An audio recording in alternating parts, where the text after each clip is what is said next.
آپ اپنے اکثر لیکچرز میں بہت بڑے بڑے نام جو امت میں گزرے، اشرف علی تھانوی صاحب رحمۃ اللہ علیہ، لدھیانوی صاحب رحمۃ اللہ علیہ، ان کا نام لیتے ہیں۔ سوال یہ کیا جاتا ہے حضرت کہ جب اسلاف میں ہمارے کوئی زیادہ پیچھے نہ جائیں، 100 سال پہلے تک یہ ایک آپ کہہ لیں کہ ایک انقلابی منہج یا ایک فکری طور پہ جوش اور ولولہ جیسے صحابہ کرام رضی اللہ تعالیٰ عنہ میں پایا جاتا تھا، وہ تھا، تو کیا وجہ ہوئی کہ کیا ایسی بنیادی وجہ ہوئی کہ 50-60 سال میں فکری طور پہ دینی طبقہ بھی ہمارا اپنے اصل سے ہٹ کے اب رنگ کے ساتھ رنگتا جا رہا ہے؟ میں نے آپ کو بتا دیا کہ دنیا کفر نے ان تصورات کو ختم کرنے کے لیے کہ مسلمان دین کی بات نہ کریں، مذہب کی بات کریں، مذہبی بن کر رہیں، یہ نمازیں پڑھیں، روزے رکھیں، حج کریں، زکوٰۃ ادا کریں، اور چونکہ مذہب 3 چیزوں کے مجموعے کا نام ہے، عقائد، عبادات اور رسومات، وہ ہمیں مذہبی دیکھنا چاہتے ہیں اور اس پر ان کی ساری محنت ہے، اور تقریباً انہوں نے اس پر اتنی محنت کی کہ آج ہمارے علماء بھی تقریباً اسی حد تک گفتگو کر رہے ہیں کہ مذہبی بنیادوں کے اوپر، کہ جس کا نتیجہ یہ نکلا کہ ہم دین کو بھول چکے ہیں۔ دین ایک نظام کا نام ہے، دین نام ہے قانون اور شریعت کا، اور وہ اپنا غلبہ چاہتا ہے۔ تو جب تک علماء کرام ہم اپنے آپ کو صرف مذہبی نہیں، ہم اپنے آپ کو ایک دینی انسان پیش کریں کہ ہم اسلام کا نظام چاہتے ہیں، جب تک علماء کے اندر سے یہ چیز بڑی محنت کے ساتھ اور ان تصورات کو بڑی محنت کے ساتھ ختم کیا گیا۔ اور میں اس میں ایک بنیادی چیز یہ بھی سمجھتا ہوں کہ ہمارے دینی مدارس کا جو نصاب ہے، اس نصاب کے اندر کوئی ایسی کتاب شامل نہیں ہے کہ جس کے بارے میں یہ کہا جا سکتا ہو کہ یہ پڑھنے کے بعد ایک فاضل میں، ایک عالم کے اندر یہ شعور بیدار ہوگا کہ ہمیں اسلام کے غلبے کے لیے، اسلام کے نظام کو قائم کرنے کے لیے، اسلام کی احیاء کے لیے جد و جہد کرنی چاہیے، یعنی اس کے اندر فوراً خلافت کا تصور،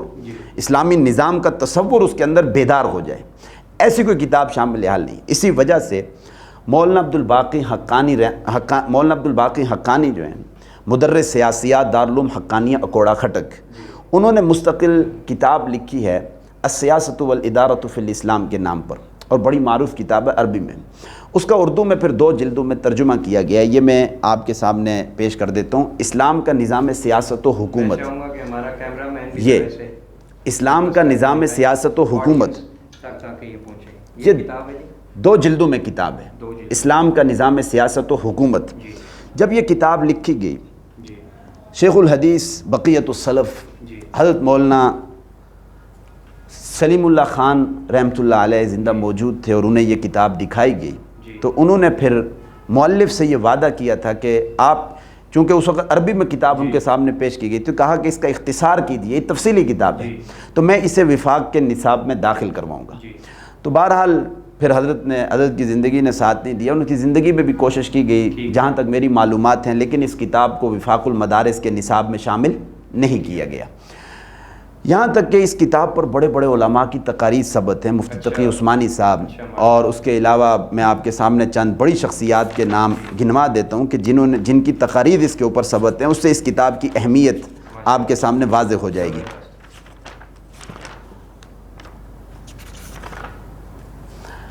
ایک تو میں نے آپ کے سامنے نام پیش کیا مولانا سلیم اللہ خان رحمۃ اللہ علیہ، اسی طرح مفتی تقی عثمانی صاحب، مولانا زاہد الراشدی صاحب، اسی طرح جامعہ دارالعلوم حقانیہ اکوڑا کھٹک کے جو شیخ الحدیث ہیں مولانا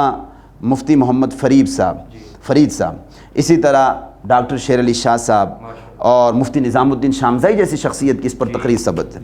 اور اس کے بعد مولانا منظور مینگل صاحب کی، اور کس کا نام لیا جائے، بڑی بڑی شخصیات ہیں، مفتی غلام الرحمن صاحب کی، مولانا پیر عزیز الرحمن ہزاروی صاحب جن کا بھی قریب میں انتقال ہوا ہے، اور اسی طرح ڈاکٹر محمود غازی صاحب کی، اور مولانا سمیع الحق شہید رحمۃ اللہ علیہ کی بھی اس کتاب پر تقریر ثبت ہے۔ یعنی ان تقاریر سے اس کتاب کی اہمیت آپ کے سامنے اجاگر ہوگی۔ یہاں تک کہ مولانا سمیع الحق صاحب نے اپنی تقریر میں یہ بات لکھی ہے،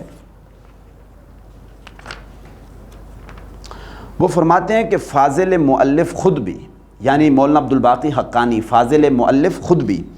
طالبان دور حکومت میں افغانستان میں اہم ریاستی اور حکومتی مناصب پر فائز رہ چکے ہیں، تو انہوں نے اپنے تجربے کی روشنی میں یہ کتاب مرتب کی ہے اور عملی طور پر درپیش مشکلات کا مداوع بھی پیش کیا ہے۔ تو بہرحال اس سے آپ اندازہ کر لیجئے کہ ایک متجرب آدمی ہے، تجربے کی دنیا سے گزرے ہوئے آدمی ہے۔ مولانا فضل الرحمان صاحب نے جو اس کتاب پر تقریر لکھی ہے قائد جمعیت نے، انہوں نے کیا الفاظ لکھے ہیں میں آپ کو وہ بتانا چاہتا ہوں کہ اگر دینی مدارس کے مہتممین اور عصری علوم کی یونیورسٹیوں کے نصابی کمیٹی کے ارکان، اساتذہ وفاق المدارس اور دیگر اداروں کے سرپرستان مؤلف کی کتاب کو شفقت کی نظر سے دیکھیں اور موجودہ دور میں ملکی مشکلات، ضروریات اور مسائل کو مد نظر رکھتے ہوئے درس نظامی میں اس کو جگہ دیں تو اس سے درسی نظام میں موجودہ کمی پوری ہوگی۔ یعنی وہ بھی سمجھ رہے ہیں کہ درسی نظام کے اندر یہ کمی موجود ہے کہ اسلام کا نظام سیاست و حکومت، اسلام کا تصور خلافت اور اسلام کی احیائی جو فکر ہے وہ ہمارے فضلاء میں پیدا نہیں ہو رہی۔ کیوں؟ ایسی کوئی کتاب نہیں ہے، جب کتاب ہوگی تو یہ کمی ان کے ذہن کی آبیاری ہوگی، وہ ایک ذہنی اور فکری بنیادوں پر جب وہ مدرسے سے نکلیں گے تو فکری بنیادوں کے اوپر وہ تیار لوگ ہوں گے۔ تو کہتے ہیں کہ بہرحال اس سے بہت فائدہ ہوگا۔ تو مولانا فضل الرحمان صاحب کی بھی رائے اور مشورہ یہ ہے کہ اس کتاب کو وفاق المدارس کے نصاب میں بلکہ کالج یونیورسٹیوں کے بھی نصاب میں داخل ہونا چاہیے۔ یعنی یہ اتنی اہم کتاب ہے اسلام کے نظام سیاست و حکومت کو سمجھنے کے لیے۔ جب درسی کتابوں کے اندر اس کمی کو پورا کر دیا جائے گا تو پھر کالج یونیورسٹیوں سے جو پڑھنے والے لوگ نکلیں گے یا دینی مدارس سے جو لوگ پڑھنے والے نکلیں گے وہ خود بخود ان کا ایک ذہن بن چکا ہوگا کہ ہمیں باہر نکل کر صرف نماز، روزہ، حج، زکوٰۃ اور عقائد پر ہی کام نہیں کرنا، صرف رسومات پر ہی کام نہیں کرنا، بلکہ ہمیں اسلام کے نظام کو قائم اور غالب کرنے کی فکر اور جد و جہد کرنی ہے۔ اس کے لیے ہم نے اپنی توانائیاں صرف کرنی ہیں۔ تو بہرحال یہ اتنی اہم کتاب ہے تو ہم مولانا فضل الرحمان صاحب سے بھی یہ التجا کرتے ہیں، چونکہ آپ نے خود ایک رائے قائم کی اپنی تقریر میں، چونکہ آپ اس وقت وفاق المدارس کی جو کمیٹی ہے اس کے رکن بھی ہیں، اس کے ممبر بھی ہیں، تو آپ اب اس کو نصاب میں داخل کروا دیں، آپ کی بڑی نوازش ہوگی۔ اور آپ خود کہہ رہے ہیں کہ جو درسی نظام میں جو کمی ہے وہ کمی پوری ہو جائے گی، تو آپ اس کمی کو پورا کرنے کا ذریعہ بن جائیں تاکہ مؤلف کی محنت بھی رائگاں نہ جائے۔ اور بہت عظیم کتاب ہے اسلام کے نظام سیاست و حکومت کو سمجھنے کے لیے۔ جب تک ہمارے کالج یونیورسٹیز کے نصاب سے اور ہمارے مدارس کے نصاب، تعلیمی جو نصاب ہے اس کے اندر ان مضامین کو پڑھایا نہیں جائے گا، اس وقت تک کالج یونیورسٹیوں سے نکلنے والے طلبہ اور دینی مدارس سے نکلنے والے طلبہ کے اندر ایسی فکر یعنی اسلام کے احیاء کی فکر بیدار نہیں ہو سکے گی۔ تو اس کے لیے ہمیں یہ کام کرنا پڑے گا کہ اپنے تعلیمی نظام کے اندر ہمیں یہ تبدیلی لانی پڑے گی۔